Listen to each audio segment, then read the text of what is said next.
Welcome to South Asia Chat, brought to you by the Institute of South Asian Studies at the National University of Singapore. I'm your host, Ramita Iyer, and I'm a research analyst at the Institute. On 2nd September, Indian Prime Minister Narendra Modi commissioned the country's first indigenously built aircraft carrier, INS Vikrant. The 45,000-ton warship is the largest one to be built by India and has now successfully completed 1 year of sea trials. With the $3 billion or 4.2 billion Singapore dollars worth Vikrant, India is now said to have joined an elite league of the world's naval powers.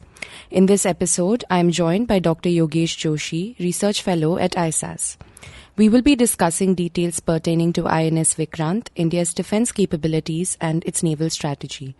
Yogesh, welcome once again to South Asia Chat. Thanks, Ramita. I'm glad to be here. To start off, can you tell our listeners about the history, significance and capabilities of INS Vikrant? And in terms of looking at the timeline, how long is it going to take for the aircraft carrier to be fully operational? Okay, so Vikrant has had a long history, irrespective of India's first indigenous aircraft, IAC-1 as they call it, being re-christianed in some sense, Vikrant. So the first aircraft carrier India got was from the British, a Hercules-class fleet carrier, which was purchased in 1957 and joined the Indian Navy in 1961. And it was christened as INS Vikrant. So in some sense, it saw action during the 1971 war, and it was pivotal in India's response during the Bangladesh crisis and the war which was fought and won in December 1971. So automatically, when India's first indigenous aircraft carrier was commissioned, it was named as Vikrant. So that was, in some sense, the history of the older Vikrant. Coming to the new Vikrant, in a sense that in 1990s, India felt the need to develop an indigenous aircraft carrier. It was initially supposed to be a smaller version of an aircraft carrier. Many called it an air defense ship, which was primarily that the difference being that it would host mostly helicopters, as well as a very short vertically VSTOL aircrafts, which is vertical and short takeoff aircrafts, which don't have a lot of capability, and it would be a ship of around 20,000, 25,000 tons. But over a period of time, that in any case, in all Indian, defense programs, delay is inevitable. So by the 2000s, the Navy thought that we would actually need a bigger ship, a more capable ship, and therefore the air defense ship was later converted into an aircraft carrier. So the design and the construction was approved in 2003. The keel was laid for this particular ship in 2009, and it was launched, which was from launching basically means that you shift the structure from a dry port to the water in 2009. And that took place in 2013, the launching of the aircraft carrier, and trials, as you suggested in your introduction, began in August 2021. And by September 2022, those sea trials were done, and then is when the commissioning really happened. Now, it almost took the costs around 20,000 crores, which can be anywhere between 2 billion to 2.5 billion US dollars, depending upon the conversion of currency rates. So that's more or less the history of Vikrant, both the present reincarnation of Vikrant in a sense, but also the India's first aircraft carrier, which was bought in 1950s and operated until 1997 when it was decommissioned. So the significance, as again starting from where you left in the introduction, it is the biggest warship Indian shipyards have ever built. At 43,000 to 45,000 tons, depending upon the load of the ship at any point in time. Almost 75 to 80% of the ship is indigenously built and designed. So it is a major feat for Indian Navy's Naval Warship Design Bureau, which basically designed the ship. And also for Indian shipyards, the Cochin shipyard, which ultimately built the ship. It is also the 7th biggest aircraft carrier operated among all navies in terms of their tonnage. India would be the fifth country in the world to have now built an aircraft carrier, and that's a capability of significance itself. And after the first time since the 1990s, India will be operating two simultaneous carriers. It was only in 1990s that India was operating two carriers, the earlier INS Vikrant and INS Virat, which is now also decommissioned in a sense. So now, whenever INS Vikrant will be ready to be inducted fully into the Indian Navy, you would have INS Vikramaditya, which is a Gorshkov class aircraft carrier purchased from the Russians in 2000s and joined the Indian Navy in I think early 2010s. And now with this aircraft carrier, you would at least have two aircraft carriers simultaneously operating on the eastern and the western coasts of India. In terms of capabilities, as you would see, that this is in some sense a smaller version of aircraft carriers.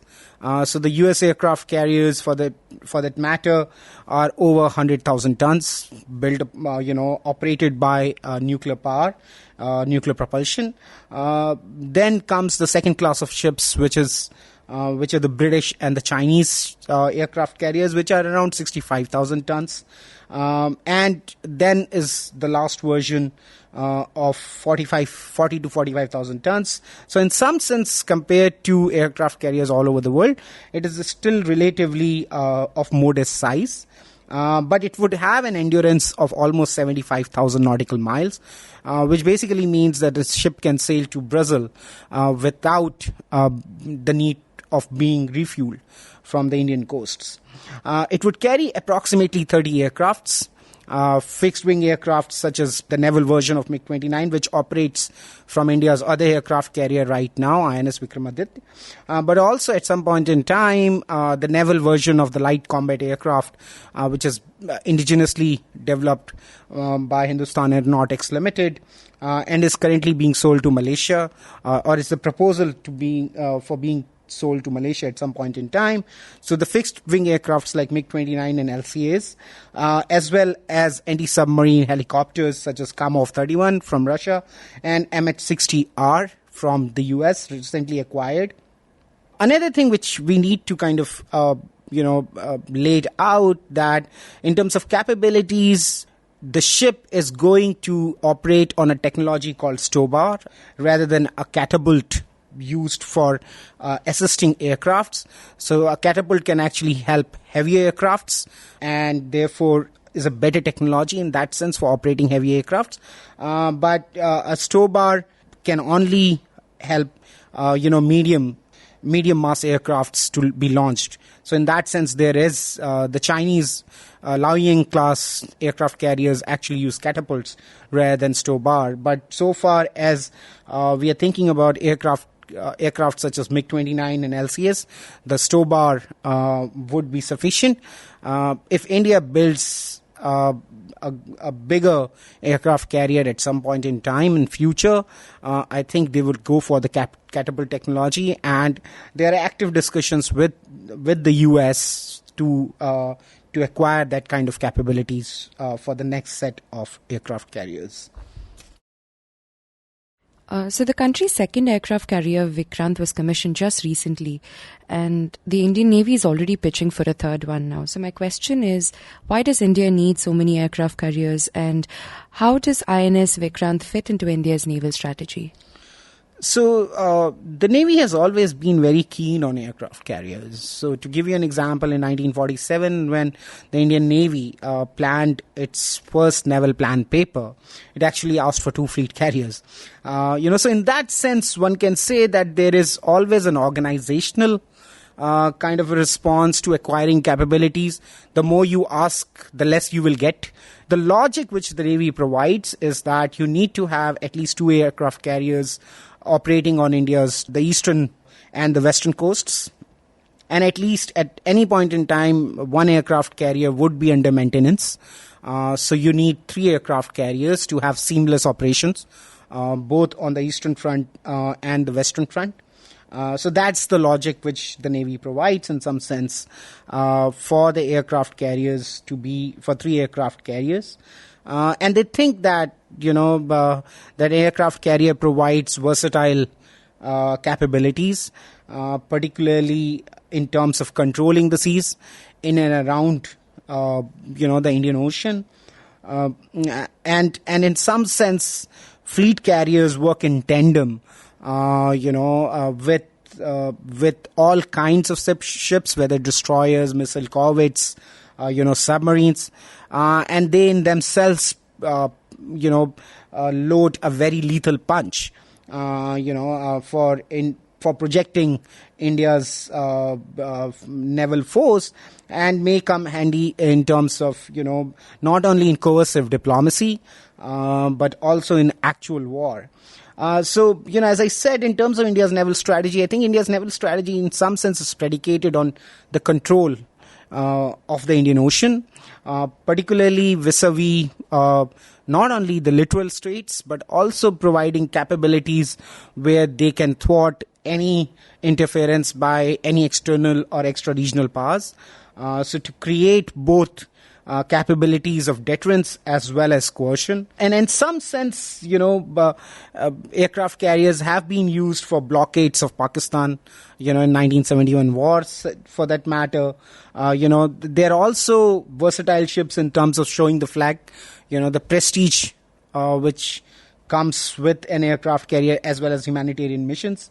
But the most important challenge for India right now is China, which is already building its 3rd aircraft carrier, bigger aircraft carriers, much more sophisticated in some sense or the other.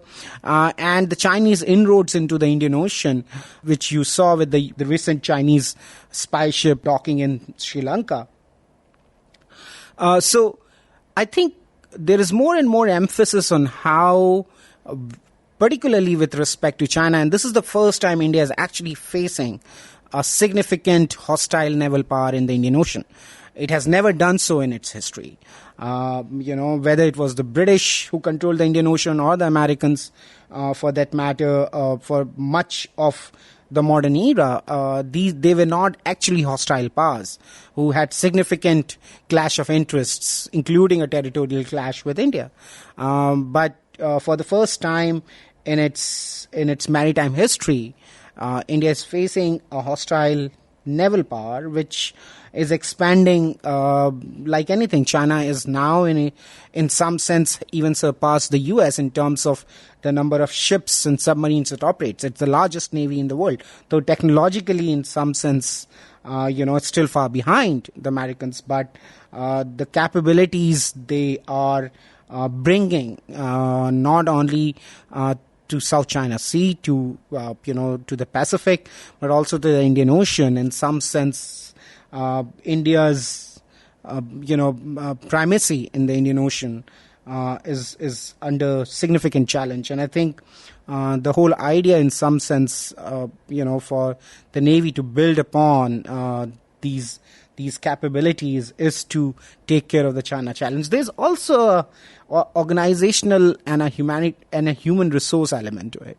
So the Navy has always been talking about traditions of operating these very complex, machines in a sense, and that allows them to build an operational ethics and human resources. Now, the Navy always wanted an aircraft carrier and has always operated an aircraft carrier since 1961, even when India has faced major financial issues, on the idea that if we don't operate it, we will lose the capability and the knowledge to operate such complex machines. And therefore, there is always also an operational and a human resource element to the Navy's emphasis on retaining that capability and the knowledge to operate aircraft carriers.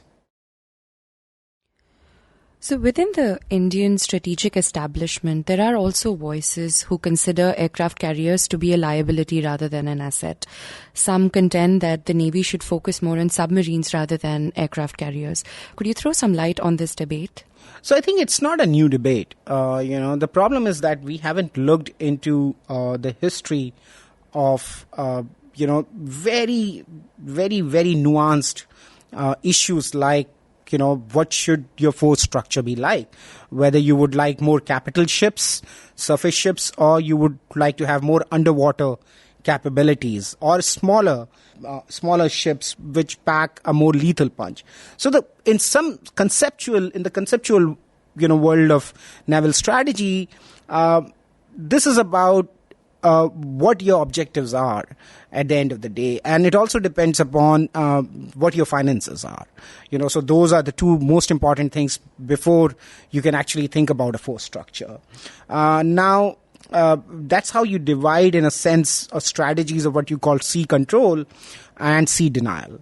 Now, very large navies who have expeditionary objectives, which operate far away from homeland, actually have to do a lot more than navies operating closer to the shores. And therefore, you need to control large swaths of the ocean, both tactical control as well as strategic control. And therefore, you need a fleet of aircraft carriers, like the British, or for that matter, the Americans, who operate, at any point in time, 10 to 15 aircraft carriers at tandem. So the question has always been, what are we deterring? What are our objectives? What are the threats? And do we have the money, to build such a huge navy? Or should we be more smart, and smart in under quotations in some sense, given our financial resources, and develop capabilities which can deter, hostile powers, but not necessarily provide us the capability to control the seas and also operate far flung from our shores. And that debate actually, which hasn't been really come out, but that debate has been there from the time India was thinking about buying its first aircraft carrier. So in fact, Nehru was never convinced of the usefulness of an aircraft carrier. He was in fact not very convinced of usefulness of a navy, but leave aside the idea of an aircraft carrier. But there was a very, very intense debate between Jawaharlal Nehru, India's Defence Minister K.N. Kajju, India's Defence Secretary M.A. Velodi on one side, and then people like K.M. Panikkar, who was a brilliant maritime strategist, and Lord Mountbatten on the other side. And the Indian defence establishment, particularly the bureaucratic establishment, not the Navy. The Navy always wanted that. We're basically talking about that these doesn't really suit our needs. They don't really suit our finances. And we don't understand the real objective or the threat which aircraft carriers can help us achieve or deter. On the other hand, Panikkar and Mountbatten were very keen on having aircraft carriers, and particularly, the most important emphasis was not exactly on, the kind of objectives or threats, because there were none. The Indian Ocean was dominated by the British, who were more or less were not a threat to India, and so there was no threat from the seas. But their main argument was that it's the prestige and the glamour associated with the aircraft carriers, and India as a power, as a naval power, if it wants to be, needs to have aircraft carriers.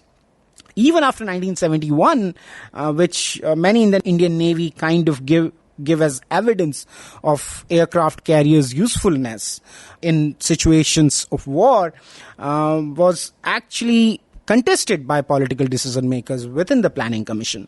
So Planning Commission chairperson like V.P. Dar basically said that no, we should not ask for capital ships. And in fact, the replacement of aircraft on the INS Vikrant was delayed for a significant period of time. So that debate has always been there, and much of it, is predicated on India's financial muscle. Even today, for that matter, now today the question is a little bit more complex. It's more complex because it is not as if India doesn't have the financial muscle, but it is much more about the kind of threat which comes, the kind of threat, and how is the best way to kind of ensure that that threat doesn't materialize. And that threat is particularly China. So the question is, it's not about guns and butter anymore in terms of whether we should have aircraft carriers put in so much of money, or we should put it into development. But the question now has become much more about strategic efficiency, which is basically that how can you counter the Chinese from coming into the Indian Ocean and threatening your vital security interests. Would aircraft carriers, which I don't foresee the Indians, sailing down a fleet, a task force led by INS Vikrant or INS Vikrant into the South China Sea. But if the Chinese presence increases, how can you deter it the most? And many in the Indian Navy, as well as political and strategic commentators, kind of think that it would be much more efficient in terms of both finances as well as in terms of strategy to develop more submarine capability, more reconnaissance and surveillance capability, more standoff, more capabilities to hit Chinese targets in the sea using standoff weapons such as cruise missiles, and anti-ship missiles from the Indian coasts. And particularly with availability of Lakshadweep Islands on the west and the Andaman Seas on the east, and the amount of money you're going to spend on an aircraft carrier, you can get maybe much more worth of these capabilities, sea denial capabilities for the same. So that's exactly how the debate basically shapes up. So there is continuity from the historical debate, but there's also some kind of nuance, particularly today. And at the end of the day, money matters, So whenever we think about force structures, it is absolutely about the money. Given, if India would have been developing at the same rate as it was developing in late 2000s, things would have been different. But there is significant decline in, India's GDP growth over the years, and that constrains, in some sense, its investment into, its capital investment in its armed forces. And that's why we also see schemes such as Agniveer, which we had talked about in the previous episode. The making of INS Vikrant is being hailed as a milestone for India's defence manufacturing capabilities. In fact, this was one of the things that Prime Minister Modi also highlighted in his address at the Cochin shipyard.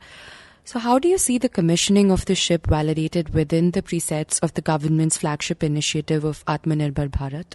So one needs to before I do that, I just need to underline that there are many capabilities which India would still need to import. So it's 76% indigenization, which, and many subsystems and systems would be imported. So primarily the main radar would be imported from Israel. The anti-ship missiles and anti-aircraft missiles, the Barak system would be imported from Israel. So there are many components. The aircrafts would be Russians in some sense or the other.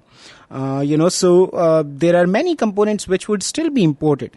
But what has happened is achieving a 76% indigenization is not a mean feat. It's not a small feat in some sense. First of all, I think what needs to underline is the sophistication needed to design concepts, sketches, the overall idea of an aircraft carrier by the Naval Warship Design Bureau is a huge achievement, because Indian Navy and the Naval Warship Design Bureau has never done that before. And the construction of the ship again by Cochin shipyard. The Cochin shipyard has built tankers and other civilian ships, over 100,000 tons. But for the first time, they have built a warship which is almost 45,000 tons, the biggest ever built in India. So in that sense, it's a major achievement. It's also a major achievement because it involved almost 5,500 medium, small, and micro, small, and medium enterprises from India, which we called MSMEs, contributing to the construction of the ship, and then the ship's systems design and systems integration and all of that, which comes from it. So to give you an example, the steel for the ship, the special military grade steel for the ship was initially supposed to come from Russia, but in 2005-2007, Russia declined to provide that kind of steel, and therefore it was developed indigenously by Steel Authority of India. Larsen and Toubro, another major Indian, manufacturing company, which also actually develops India's nuclear submarines, provided switchboards, steering gear, watertight hatches. Kirloskar, a major firm, provided air conditioning and refrigeration. The pumps came from Best and Crompton. So there is, a lot of the local ecosystem of manufacturing which has come together to kind of put this all together. And it is important to understand that because the military forces, the services in the Indian defense establishment has always been very, very keen on, getting things from outside. Except in some sense the Navy, because the Navy has developed that history and tradition of working with local shipyards, of working with local industries, of working with the defense research and development ecosystem in India over a period of time, and it has in some sense has been the cheerleader of self-reliance among India's defense services when you compare it with Army and the Air Force. So it's also a major, one needs to give that kind of, attribution to the Navy and its thinking when it comes to self-reliance. But also, when you look at Atmanirbhar Bharat, it is very important to not only develop the ecosystem, but to give clear negative and positive inducements. And that you can actually see that in the Atmanirbhar Bharat scheme, where the Defense Ministry comes out clearly with negative and positive lists of items which cannot be imported and which can only be developed indigenously, and that has clearly given very objective markers both to the Indian defense industry but also to the services, that over a period of time you will have to achieve that much of indigenization. So I think and the services in some sense, with some kind of flexibility, if you can't develop those systems within the time frame and they are absolutely essential, you will import them. But there's a clear inducement both and sanctioning, both negative and positive inducement to the defense industry as well as the services to indigenize as much as possible. And one can, and at some point in time, maybe, one can see that it might dilute, efficiency and reliability to a certain extent. But that comes with the territory. Until and unless, you do that compromise, you won't be able to develop things indigenously. And you can see some of the results of that with India's defense exports actually increasing substantially in the last 5 to 10 years. The sale of BrahMos to Philippines, the light combat aircraft being considered by the Malaysian Air Force and the Argentinian Air Force, and many more are interested in kind of what India can provide, and particularly in terms of shipping, the costs of Vikrant are substantially lower when you compare it to constructing the same class of ship in any foreign shipyard. So in some sense, you're developing those comparative advantages, which could be used later, not only for your own consumption, but also for exports. And one thing which is absolutely essential to take note of is that any reduction of imports is adding to India's financial muscle in any case. So even India is such a huge consumer of defense products that you don't really need to export them. Even if you can just satisfy your internal demands, you will actually take away a lot of weight from the exchequer. So in our conversation today, you've mentioned the China threat a couple of times. So turning our focus now to India's neighborhood, how will this capability impact India's balance of naval forces with China but also with Pakistan?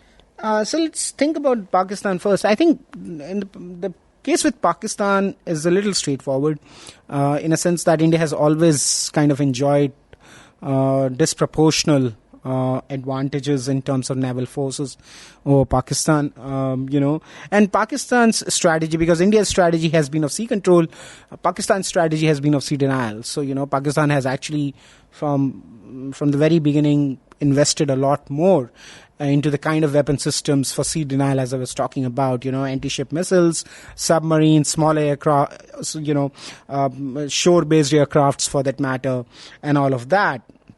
But clearly, operating 2 aircraft carriers in the Indian Ocean at any point in time,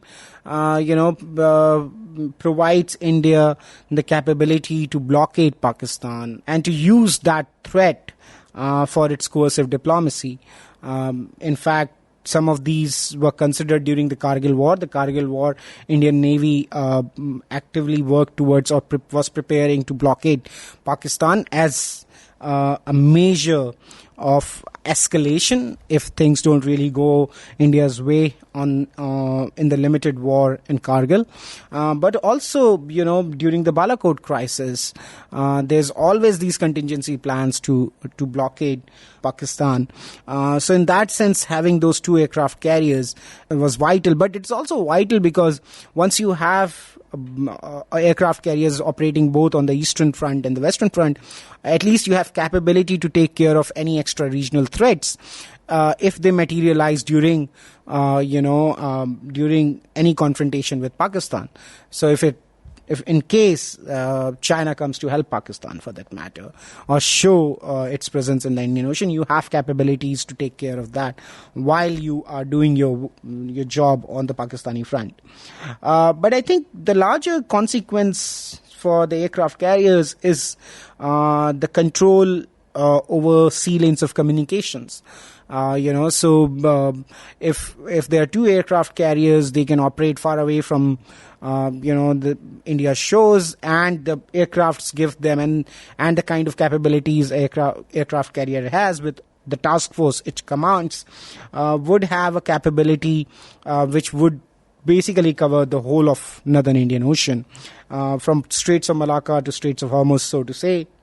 And India's strategy vis-a-vis China is one that you don't allow the Chinese to come in, especially given the geographical vulnerability under which Chinese fleet actually operates. But also second, that in case of a conflict on the land, the Indian naval strategy is now moving towards what we call a strategy of punishment, that they will go after Chinese shipping, they will blockade China from using Indian Ocean, and create certain kind of pressure on China in the Indian Ocean. Particularly it's to exploit its vulnerability against the sea lanes of communication on which the Chinese economy is so dependent upon. And therefore, these kind of capabilities do provide a lot of space for the Indian Navy to not only have local control, sea control over the Indian Ocean, but also deny the Chinese from coming in, especially through very narrow geographical entrances, but also punish Chinese economy through blockading sea lanes of communication during crisis or a war on the Himalayan frontier. Finally, looking at the broader Indo-Pacific region, the last time India operated 2 aircraft carriers in the Indian Ocean was in the 1980s. During this time, many Southeast Asian states were very anxious about India's intentions. Even countries like Australia and the US were fearful of India's activities. But we don't see such anxiety today regarding the Indian Navy's expansion. Why is this the case? So I think fundamentally the most important point about this is China. When India was developing its naval might, particularly in the 1990s, when for the first time the naval budget consistently hit 15% for almost 5 to 6 years, and India became a very significant naval force in the Indian Ocean.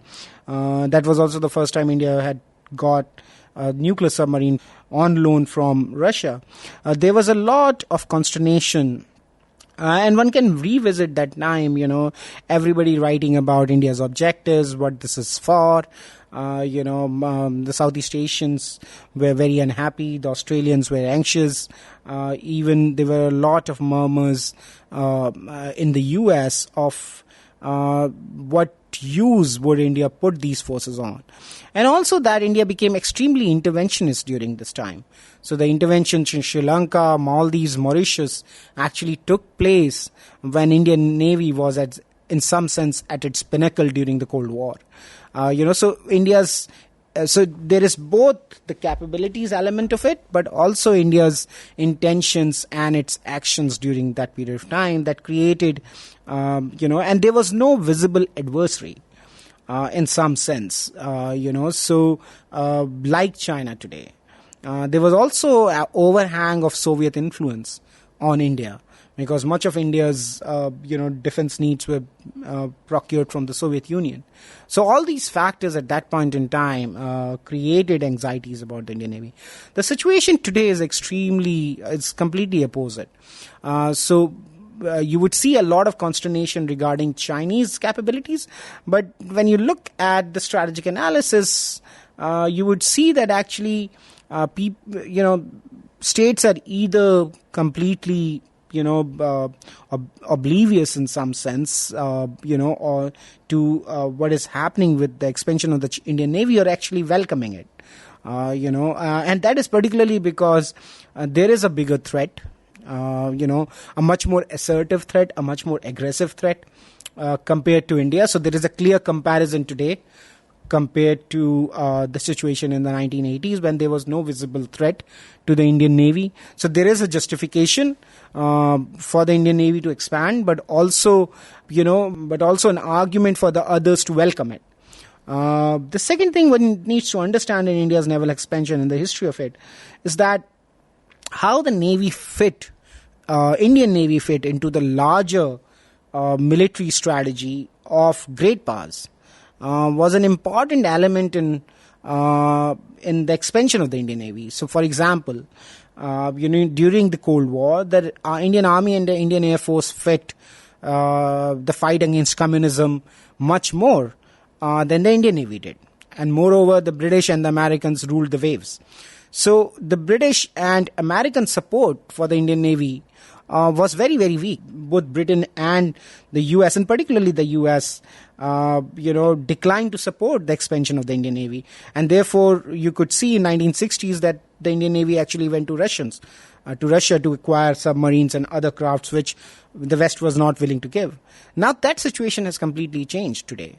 So in the larger American strategy, Indian Navy fits a lot more than the Indian Army and the Indian Air Force. And therefore you see when, the Americans keep on talking about India as a net security provider in the Indian Ocean and all of that, that is because the threat is, rather than the Soviet Union, the threat is China. And the maritime domain is the most contested domain. And therefore you need as many capabilities in the maritime domain. And frankly, everyone needs a balancer. And in China's case, you might need a number of balancers. So in some sense, even the Japanese expansion, Japanese forces are also expanding. The Australians are also expanding the Navy. So clearly there is an element of multinational balancing against China, and that you could see with the way the Quad has also kind of, institutionalized since 2017. So I think, Indian Navy fits that bill, that there is a clear threat today which provides justification and which is therefore is welcomed by others. It also fits the grand strategy of the US, the most important actor in this region. And lastly, that, in some sense, it also fits the need for greater balancing against China. So all those reasons kind of account for, the benign outlook of both the regional and the extra-regional powers towards the expansion of the Indian Navy. Thanks, Yogesh, for being on the podcast. You were listening to South Asia Chat. To learn more about our work, visit us at isas.nus.edu.sg. You can also get in touch with us on social media. We're on Twitter, LinkedIn, Facebook, and Instagram.